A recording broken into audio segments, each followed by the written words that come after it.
recording for our question and answer session. So at that time, we'll unmute and kind of talk to each other. I'm going to put the IST email in our chat. So if you want to get in touch with us, you can go ahead and reach out. And I'm going to hand it on over to Tracy and Barb. Thank you. Okay. All right. Well, Barb, I think you are going to start us off. I am going to start you off. Our very first thing that we all know about is that there are challenges, and there's also unbelievable, wonderful opportunities in the area of remote learning. Some of the challenges being that, we are now teaching our own children. They know how to push our buttons. They know us very well. And also sometimes we're less patient with them. And there's so much technology. We're on Zoom, we're on Blackboard, we're on Google Meets, and we're on our phone, and no, you're supposed to call in, or am I supposed to come in, or how does this work? So learning all the technology and how to turn things off and how to go into rooms, not only for kids, but also for parents. It's a difficult thing sometimes to do. Finally, we're really missing our friends and activities. And there are so many ways that we're going to talk about in a couple seconds to reach out to them and to be able to still connect. Some opportunities is resilience. Kids are going to get better and better at this. This is going to be a changing year. Sometimes we might be in, sometimes we might be out, sometimes we might be half in, sometimes we might be half out. So the kids being able, and you also, to move back and forth between the two, you become a really good role model for your kids. And patience. Oh, we all know that this can be difficult. Don't panic. Know that other parents are going through all of that. And, look for help. There are other parents, that sometimes it takes a village to raise a child. Sometimes it takes a village to teach a child, so maybe, reaching out to others and to be able to, co-teach or work together. And finally, self-advocacy. What a great opportunity for kids to be able to learn how to self-advocate for themselves, knowing their schedule for the day, to be able to get on, to be able to get moving, and to be able to know when to do their homework, so the days are a little more flexible, and to follow the schedule of the regular school day really helps. Finally, learning to help others. You can become a family again. I know that we have in our family. This is the first time we've not had outside distractions of getting here, getting there, going here, going there.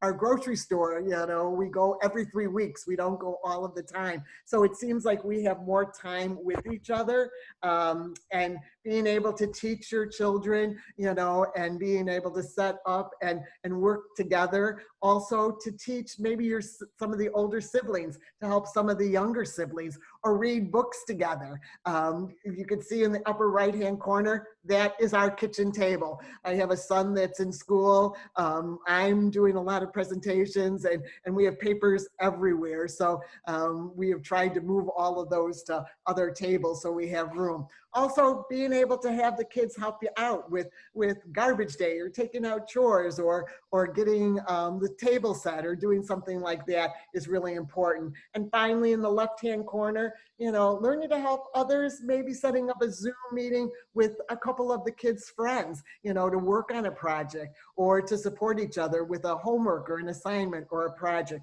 can really help.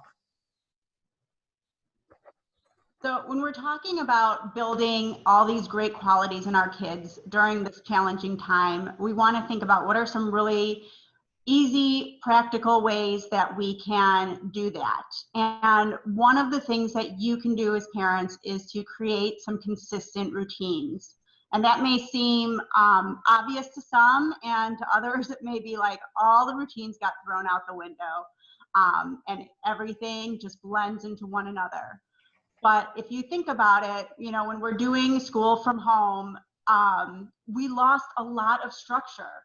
And if we can create some sense of structure for the kids, it's really going to give them a sense of safety and security that they can carry with them as our schedules continue to change. We're going to go from this remote to different types of schedules. It may be hybrid, it may be full in person, it may be back to remote. We don't know from day to day what things are going to look like.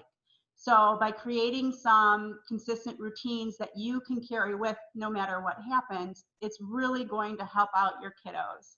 So some simple ones are just what you do within every day. Creating and keeping a bedtime routine. What are the things that they need to do before the lights go out? Your morning routine. What are the things that need to be done before they get on their computer to start school? There's also one on here for a homework routine. Think about whatever happens within your day that you can create a routine for. And visuals are fantastic. And they don't have to be just for the little kids. You can have a visual schedule or routine set for older kids as well. But those are great. And the key here is to keep it consistent. Make sure that these are things that are happening every day. That structure is going to be so helpful for the kids in this ever-changing schedule and year. Another great tool that you can help is making a schedule. And this might look different in every family or for every child. And there's really no right or wrong schedule. I've seen a million different types of schedules. I just have a couple examples here. This was one I printed for free off the internet, and this is for the whole family. When you think about making a schedule, don't think just about your kids' schedule. Think about your schedule as well as the adults in the household. It's really helpful for your children to know what everybody else is doing as well. So it'd be great to have a family meeting, maybe a morning meeting, or maybe it's an evening meeting, whatever fits your schedule, to talk about what the next day looks like, or that day, or the whole week.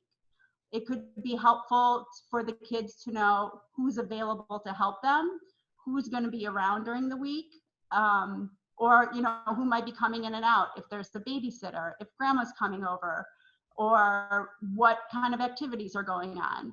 But for them to be able to see what's coming up is going to be one of those things that puts some structure, again, into their day and week.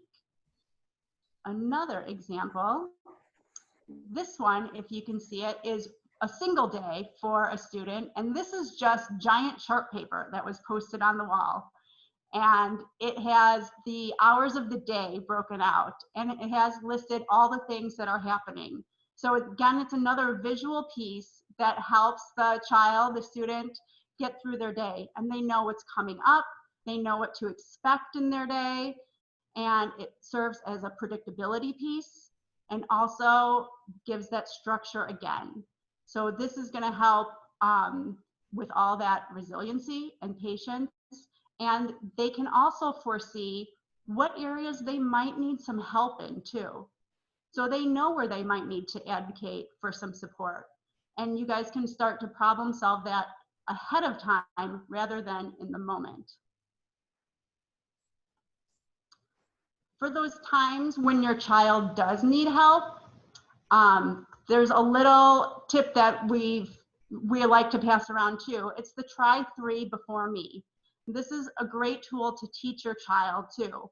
I know some of you who might be working from home get interrupted a lot by your kid that's always asking, can you help me? Can you help me? Can you help me? A great tip to teach them is to try 3 before you come to me and ask for help. And you guys might want to problem solve what those 3 things are.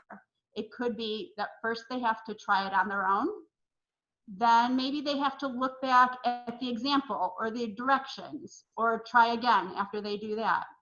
Maybe they have to ask in the chat while they're in the virtual class. And there might be some other things. This could be, 3 things that you problem solve with your child. And then if they've gone through 3 different options on their own, then they can come and ask you. So we don't want, and we do this for students in class too. Teachers do this all the time. Try it 3 ways first before you come and ask me for help. So this is something that's great to teach them at home as well. And when they do ask for help, have a system for getting your attention.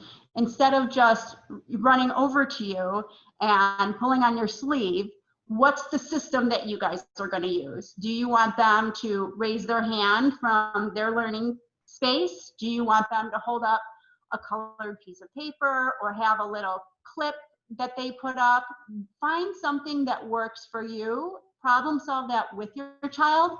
If you work with them to help them come up with a solution, they're probably going to buy into it a little bit better. But see if you can come up with a system, and so they feel that they have some ownership in that.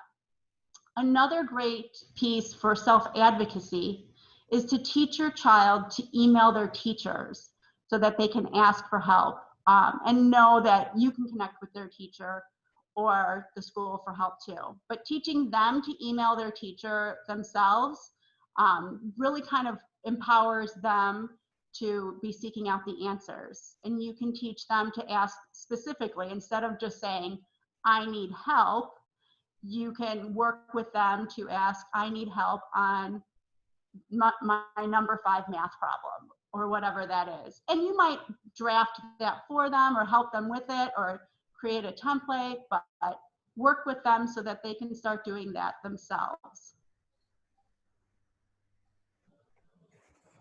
Next, move. You can't sit here in front of the computer screen all day. None of us can. The teachers can't, the therapists can't, anybody can't. You just got to move. Go to your learning space, go out and, walk a dog, do some jumping jacks, do some stretches, go and play at the park, play hopscotch, do, a dance party, get a snack, go get up. Don't have drinks sitting right, at your table on the work area your student is at. Have them get up and go and get a drink, to be able to just get up and to move. Some of our kids, knowing that they have to move even in school, will ask to go to the bathroom or ask to go get a drink, and they know that they have to move. They've got to have that same ability to move at home too. Go take a walk. March through your house, play Simon Says, have them be the PE teacher. Kids love to be a teacher. We all can use exercise, so for them to be able to be the teacher and take you through a little routine. I know all the schools are different. Some schools have 15-minute built-in breaks throughout the day. Some have varying lunch hours during the day. So take a look at their schedule, and as Tracy said before, put that in your schedule. Movement break, the weather still continues to be really nice. So that's really important to get out before it changes. So move. Praise. Oh, we all love to have praise. And it has to be specific and immediate. It's really important for kids to be able to hear that if they have been working on a paper and writing something, have them read it to you, talk about it, compliment them. Wow, I really liked how you ended that story, or I really liked the characters. Your character Bob was just so nice. Talk to them about it and be specific about it and be positive about it. They love to hear that. You worked so hard on that math paper, and wow, you got it finished, and look how you did that yourself. You're studying in the state of Illinois. Can you tell us some facts about Illinois? Let's talk about Illinois. Maybe, once all of this is over, we could plan a trip to drive someplace, because there's a lot of cool places in the state of Illinois to go around, to go and walk, to do some hikes, to go to the zoo, to go to the museums, to go to a variety of places to be able to do that. So talk about the assignments that the kids are doing, be specific, be immediate, and praise them. You know, tell them that they're doing a really good job. Even you need to hear that you're doing a really good job and we're doing the best that we can.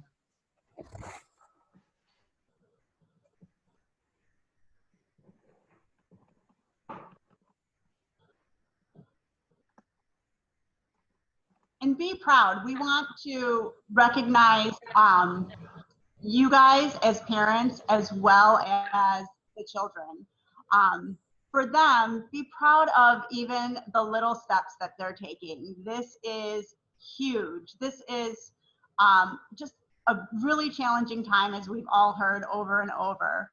But be proud of them when they just figure out those new things, and be proud of yourselves too for getting through all of this.